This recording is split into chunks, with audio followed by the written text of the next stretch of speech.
Hey there, movie buffs. It's showtime. Get ready to immerse yourselves in the world of Avatar. No time to lose, grab your popcorn, and let's dive straight into the cinematic magic.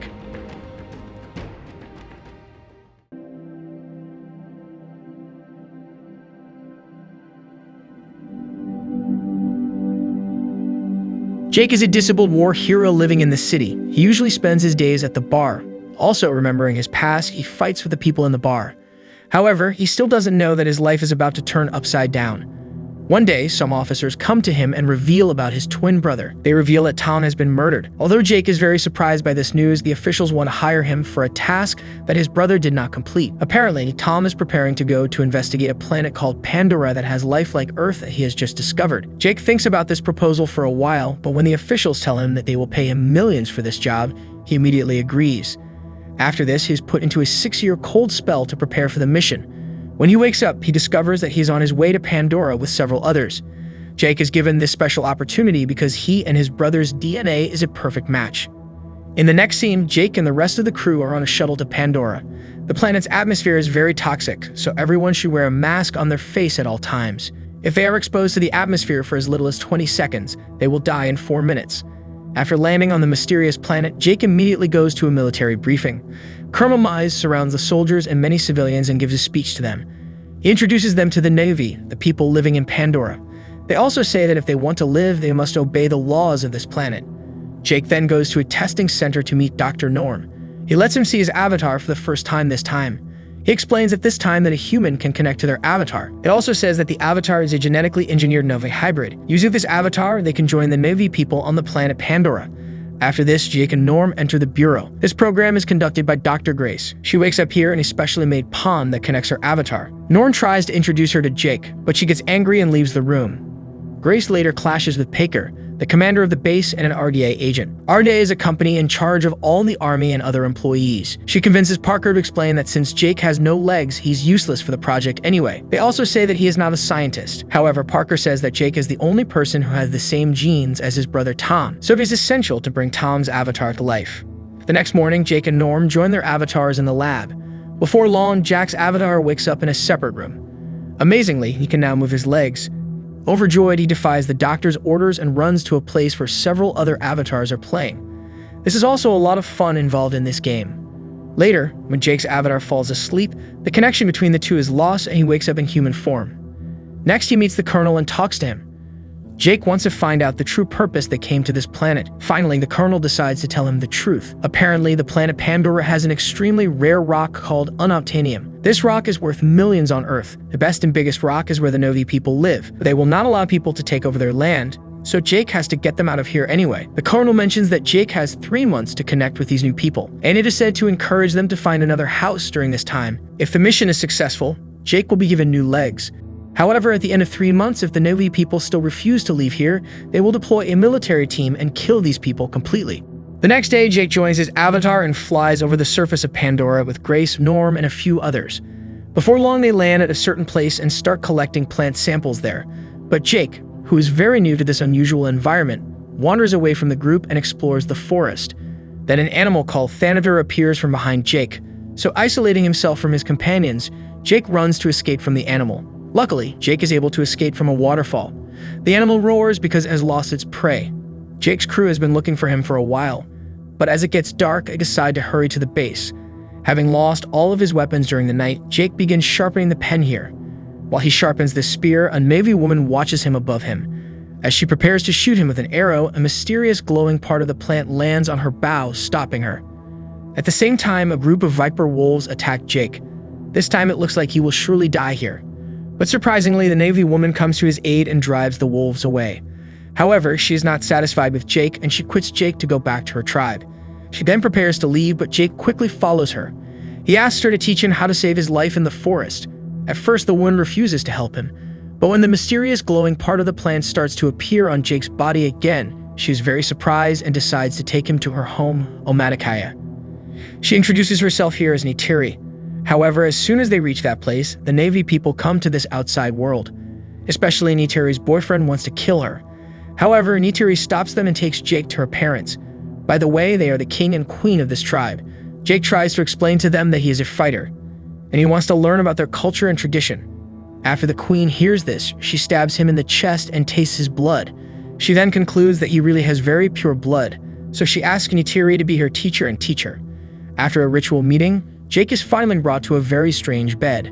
When he falls asleep here, the human Jake wakes up again. In the morning, he shares his real experiences with Grace and other scientists.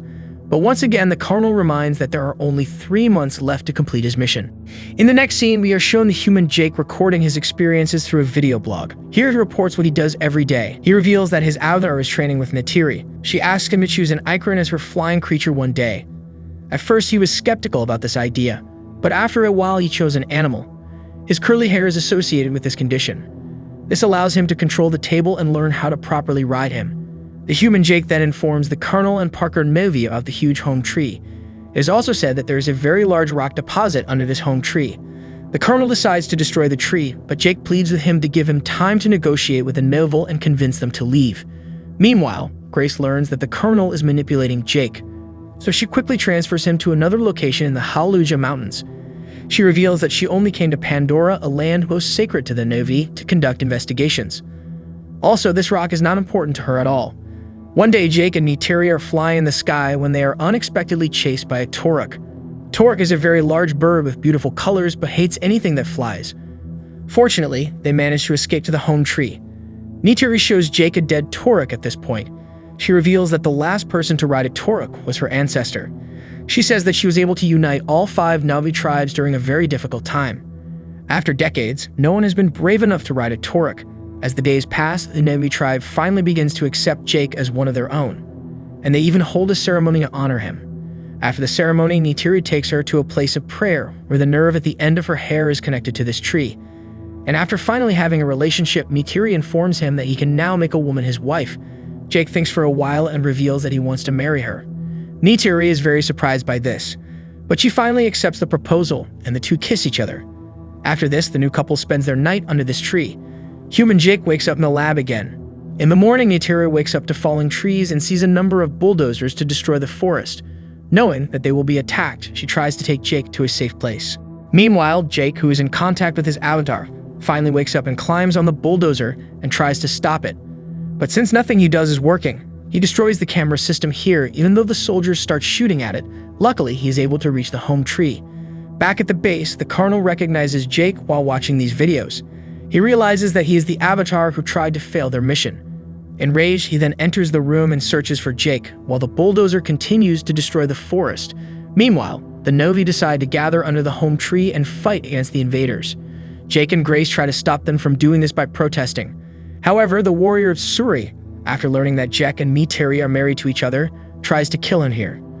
But suddenly, Grace and Jake's avatars lose consciousness. The Colonel has found their spot and they have returned to human form. In the next scene, an enraged Grace reveals to the RD and the others, the Novi people are connected to the Pandora trees, which are connected by nerves. These Pandora trees have more nerves than a human brain. She and Jake later declare that the Novi will never leave their place near the home tree. Hearing this, the Colonel decides to use gas bombs to invade the home tree and remove the Novi from here. Distraught, Jake asks Commander Parker to let him use his avatar. He says he can convince Neville. Parker says that given the chance, he only has an hour left.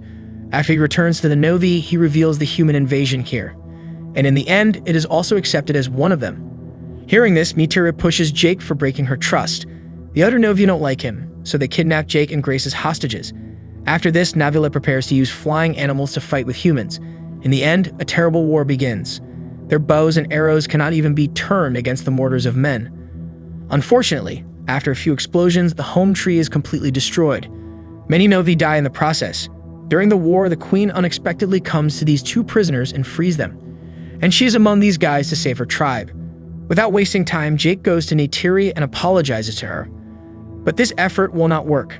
Neytiri's father is mortally wounded during the attack, and as he dies, he gives her his sacred bow and asks her to protect her clan at all costs. Jake and Grace return to their human forms and claim that they have turned against the humans, their avatars, and they are arrested. Also, when Norm tried to raise them up, he was also arrested here because he resisted the army. In the meantime, the remaining group will meet again near the spirit tree. At the camp, Jake secretly frees his friends, the pilot of his helicopter. Then they try to board her helicopter and go to the Novi. Unfortunately, the Colonel sees them and shoots at their helicopter. Grace is seriously injured by this shot. After some time, the group reaches the floating mountains where Jake enters the machine and wakes up as his avatar. Knowing that the Novi will not accept him, he decides to do something brave. He uses his flying creature to find a large Tauric creature. His strategy is very simple, but if he can't do that, he will definitely die there. Jake then slowly moves on top of a dangerous Tauric and eventually jumps onto his body. After that, while the people were performing rituals, he approached them with Tauric. In the end, they accept Jake with great respect. Jake then asks the warrior Sully to give him a chance to fight alongside the human army. With the Novi now on his side, Jake tries to save the dying Grace. Even after getting help from the kind queen, all their efforts are in vain and Grace dies here. With the anger of her death, he unites the Novi here. They will meet rival tribes, and by the end of the day, they will be able to gather around 2,000 people. Meanwhile, the colonel notices a large number of Novi gathered at these guys' shrines, so he orders his men to move to that place. But to his surprise, the Novi attack them from the ground and from the air. Jake, his giant flying Tauric, and all the other warriors are ready to sacrifice their lives to save their forest. Before long, a very deadly battle begins. Little by little, the people on both sides start killing each other. When this happens, Jake is being chased by the colonel's ship, and when they start shooting him, luckily, Jake's pilot comes and saves him. On the other side, Sully's creature is shot and killed and also dies there. Meanwhile, a large ship with bombs is approaching the Soul Tree. It seems people are starting to win this war. But suddenly, through the remaining forest, a large number of animals come to their aid. In the end, all the animals came to the rescue of Pandora. Neytiri is very happy with this and joins the battle again with several animals following her. A Thanator comes to her and bows down to her as a matter of surprise. Then, when all these creatures start attacking the army on the ground, Jake uses his Tauric to go to the ship with the bombs. He can throw a grenade in the direction of the ship. Because of that, the ship is destroyed and it falls far away from that tree. Jake is able to blow up one of the colonel's ships here, but the colonel climbs into an AMP suit before it explodes and returns to the ground. Unfortunately, the colonel manages to find Jake's makeshift camp. Just as his avatar is about to break the spot, Neytiri comes to his aid and attacks him, but he manages to kill Thanator. And Neytiri is also under this reality. But before the colonel has a chance to kill her, Jake arrives with his avatar. Later, both of them start fighting each other there, but in the end, the colonel gets the upper hand. As he prepares to kill Jake, Aya stands up and uses her bow to shoot the colonel with an arrow. After piercing his chest, she shoots the second arrow and kills him there. However, before his death, the colonel manages to do enough damage to Jake's spot. This wakes up the human Jake and struggles to breathe as he has no mask. Luckily, Neytiri arrives quickly and saves his life by giving him a mask. She then takes the human Jake into her arms and gets a good look at his real body for the first time. In the final scene, Jake ends his video log as he decides to completely transform into an avatar. The movie ends with Neytiri finally looking at him with a ritual and he transforms into an avatar. We sincerely appreciate you being a part of this thrilling journey with us. If you had a great time, we kindly ask you to hit the subscribe button and give us a thumbs up. Your support isn't just for us, it also paves the way for others to discover and enjoy our content. Until we meet again, take care and farewell for now.